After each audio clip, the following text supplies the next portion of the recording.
What's going on, fellow Lumineers? Tomorrow is the big day. Ursula's Return comes out tomorrow, and we still have 2 more colors left to go in our overview. Today, we're going to be looking at all cards that Sapphire is getting in Ursula's Return. And without further ado, let's get into it. First up, we have a new Anna card.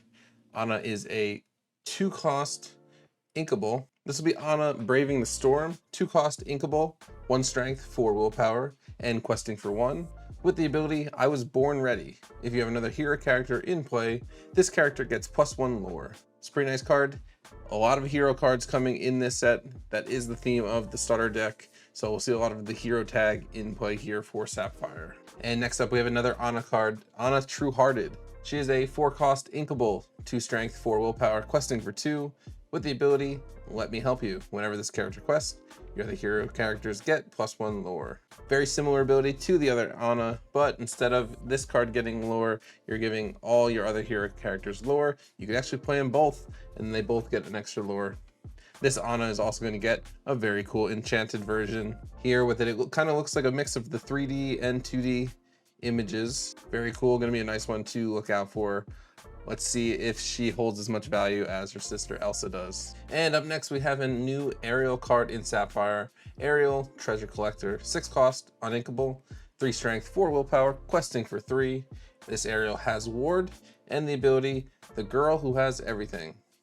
While you have more items in play than each opponent, this character gets +2 lore. So this card's going to go up to a 5 lore, very strong, especially with the Lucky Dimes in play. This could be something that Sapphire switches to or uses instead of the Bell card, but we'll see how that plays out. We're also getting another Aurora card for Sapphire. This is Lore Guardian Aurora, 4 strength. She's a 4-cost inkable, 3 strength, 3 willpower, questing for 2. Shift 2 to play this card with 2 abilities. Preserver, opponents can't choose your items for abilities or effects.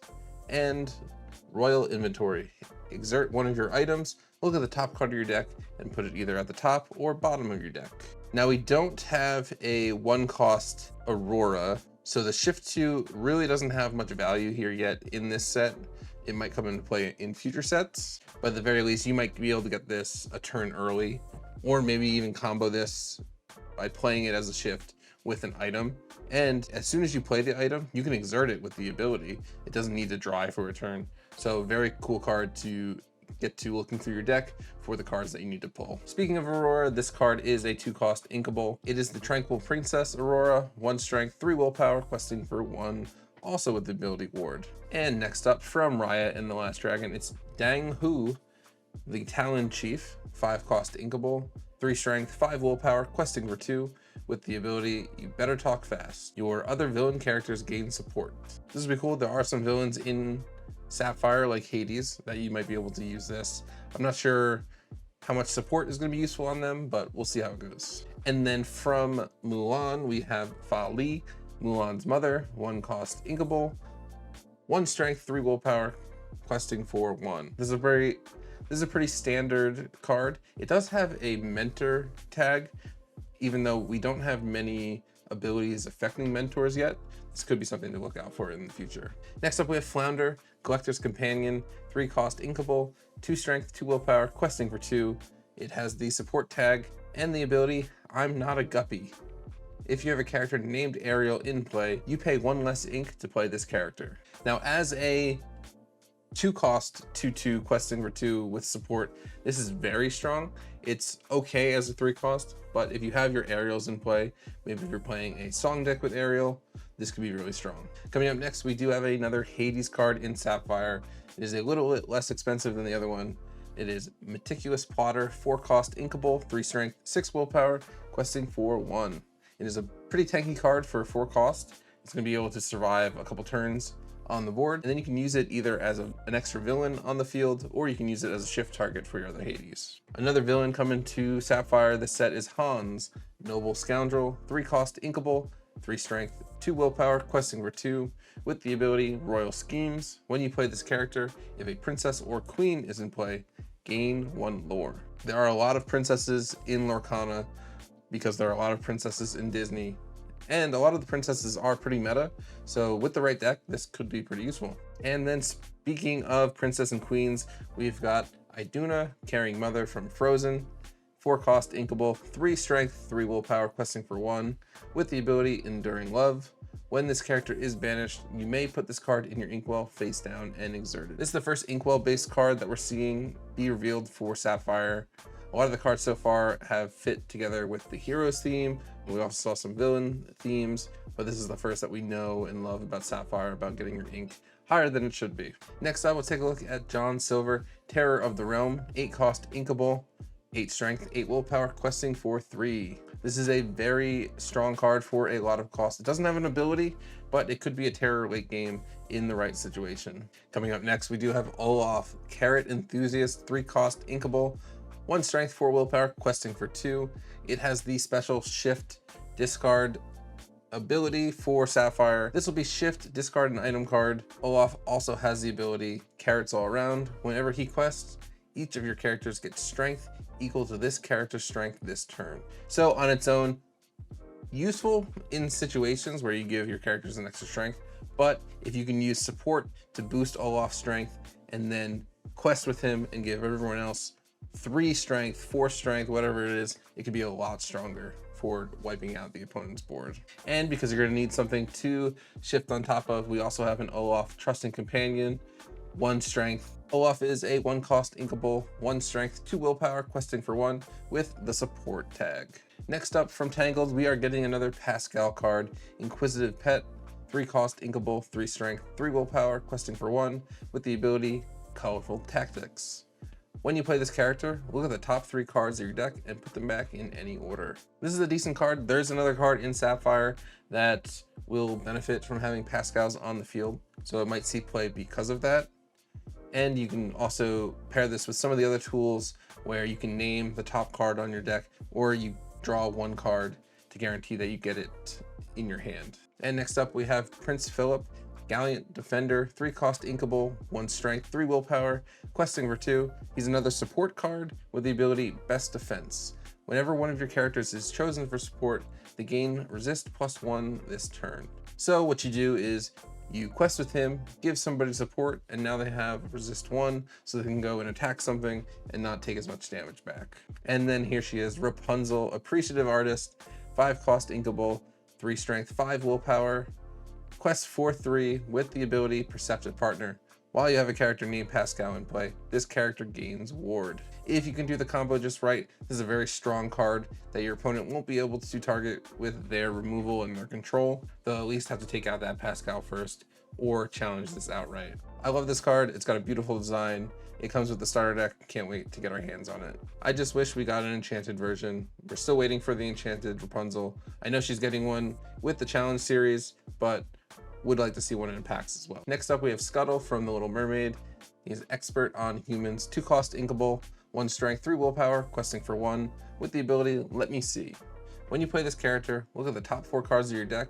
You may reveal an item card and put it into your hand. Put the rest on the bottom of your deck in any order. This card goes pretty deep with 4 cards off the top of your deck, and you get to pull an item from it into your hand. This is going to be very useful for your Sapphire cards, especially since they want to get deep into their deck and get through all their essential tools. This is a very good card, and I think this is going to be one of the meta options that we see come out. Next up, we have Sizu, Wise Friend, 6 cost inkable, 6 strength, 6 willpower, questing for 2. All the Sizu cards have all been very expensive with a little bit of lackluster abilities. I know there's one in this set from Ruby that does a pretty decent board wipe, but all in all, I think Sizu is a very underpowered character that they've built into the game that really hasn't seen any good cards come out for it yet. Next up, Sapphire is getting a Queen card. It's Queen Diviner, 3 cost inkable, 3 strength, 3 willpower, questing for 1 with the ability Consult the Spellbook, Exert, and look at the top 4 cards of your deck. You may reveal an item card and put it into your hand. If that card costs 3 or less, you may play it for free, and it enters play exerted. Put the rest on the bottom of your deck in any order. So this is very similar to the Scuttle card. It's +1 in cost, but you can continually use this ability over and over again as long as your queen is safe on the field. This will allow you to get pretty deep into your deck, pull out all the tools you need. Your item also can be played for free. So on turn 4, you can start to really get ahead and not have to play as much ink per turn because you're pulling it from your deck with this card. The queen's also getting a enchanted card for this set, which I think looks pretty cool. It also kind of looks like it's inspired by Frozen in some way. All the blue themes and the dress reminds me heavily of Arendelle, but very cool indeed. And following up on that, from Beauty and the Beast, we've got Transformed Chef, the Castle Stove, 4 cost inkable, 3 strength, 3 willpower, questing for 2, with the ability Smooth Small Dishes. When you play this character, remove 2 damage from chosen character. This is an okay card. There are a lot more cards in other colors that do an additional thing when you remove damage, so I don't think this is going to be very useful, but it is cool to see them kind of branching out into the franchises and giving us different characters. Up next, we have another legendary for Sapphire. It is going to be Triton, Champion of Atlantica, 9 cost inkable, 7 strength, 9 willpower, questing for 3. He has a shift 6 with the ability Imposing Presence. Opposing characters get -1 strength for each location you have in play. This is a pretty good card without even considering the ability. I think the ability is kind of just icing on top. It is very expensive to get out on the field, but there are ways to get around that and not have to pay as much. I don't know of any location decks that will play that high or any location decks with Sapphire in general. So we'll see if this has a use. We have a couple more Triton cards to look at, so they might have some pretty good shift targets, but we'll see. Speaking of Triton, here's the 3 cost uninkable Triton Discerning King.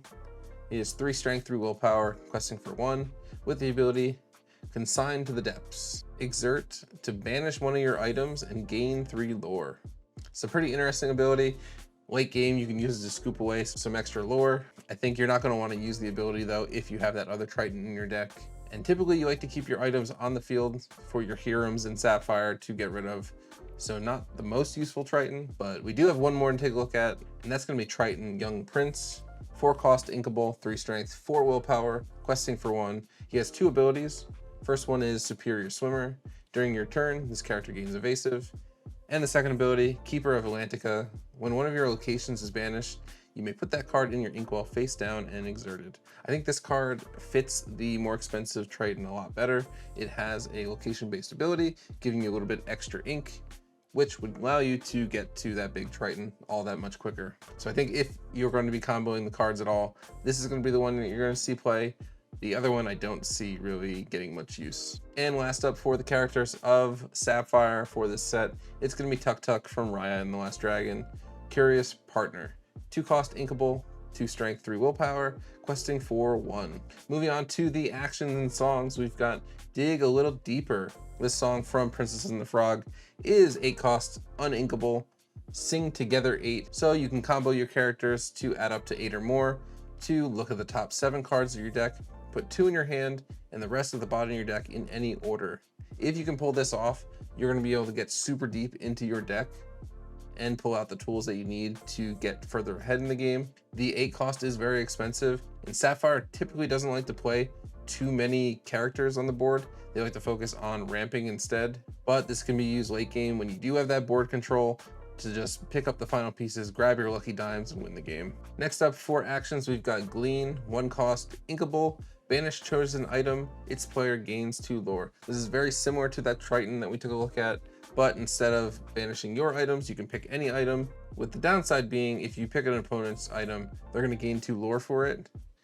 Interesting, there is some risk and reward on this, so we'll see if it gets any play.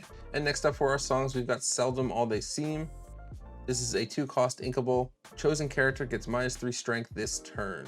Alone, this card is not very good if you combo it with something else like a removal for low cost. But if you think about it, this could be comboed with some of your control removal from Ruby, or this can be used with some of the new Emerald control removal, where this gets a lot more value and could be a little bit better. And one more song to talk about. It's going to be Treasures Untold, 6 cost inkable. Return up to 2 item cards from your discard into your hand.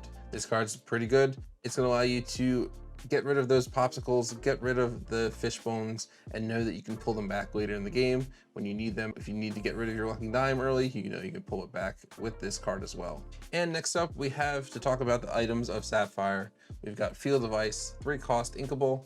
Ice Defense is the ability. Whenever you play a character, they gain +1 resist until the start of your next turn. This is gonna be really good comboed with some of the rush characters that Sapphire can combo with Ruby or Amethyst. This will allow your rush characters to survive another turn. If you're using like that rush Scar that can just keep attacking, this will be really good. He won't take as much damage. You can take out most likely the entire board and swing it in your favor. Another item that Sapphire is getting is the Great Stone Dragon. Still no Mushu, but we've got the statue, which would be 3-cost inkable with the ability Asleep. This item enters play exerted, and the ability Awaken. Exert, put a character from your discard into your inkwell face down and exerted. This is like a delayed Fishbone Quill, where instead of being able to make use of it right away and make use of the ink right away, it's all delayed 1 turn. So you can use this on the next turn, you can exert this and use the ink on the next turn. But I think overall, getting a character from your discard, this allows you to be a little bit more aggressive with your early game, maybe survive some of those aggro matchups that Sapphire Ruby struggled against, because now you'll be able to attack stuff, and you know you can turn your discarded characters that get banished from the field into ink later with this item. And finally, the last item of Sapphire is going to be the Ice Block, 1-cost uninkable with the ability Chilly Labor, exert, and chosen character gets -1 strength this turn. This is like a lesser version of the song that we looked at. Be marginally useful if you really need to get something off the field with one of your control removal tools. This could be very good. Otherwise, this might just be a item that sits on the board for Hiram to take out. And then next up, we do have to take a look at the locations for Sapphire.